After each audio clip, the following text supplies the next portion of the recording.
Hello' বন্ধুসকল, এই চাওক হেমন্ত মামাই আমাৰ মিড ডে মিলৰ ৰান্ধনীহঁতক স্কুলৰ মিড ডে মিলৰ ৰান্ধনীহঁতক বিহু উপলক্ষে গিফ্ট দিছে আমাক।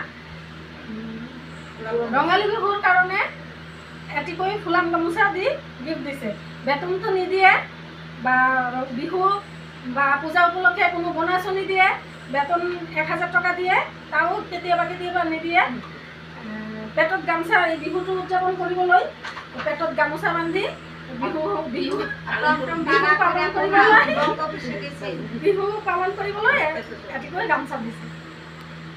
এইটো আকৌ ব্লক অফিচৰ পৰা গৈ আনিব লাগিছে। 100 টকা খৰচ কৰি গৈ ব্লক অফিচৰ পৰা আনিছে। গামোচাক আমি বহুত সন্মান কৰোঁ, কিন্তু মামাৰ এইটো বুজিব লাগিছিল যে ৰান্ধনীসকলক বেতন নিদি এই এটা গামোচা দিছে, ঠিক আছে, কিন্তু কিবা বেতনটোৰ কাৰণে কিবা ব্যৱস্থা ল'ব লাগিছিল।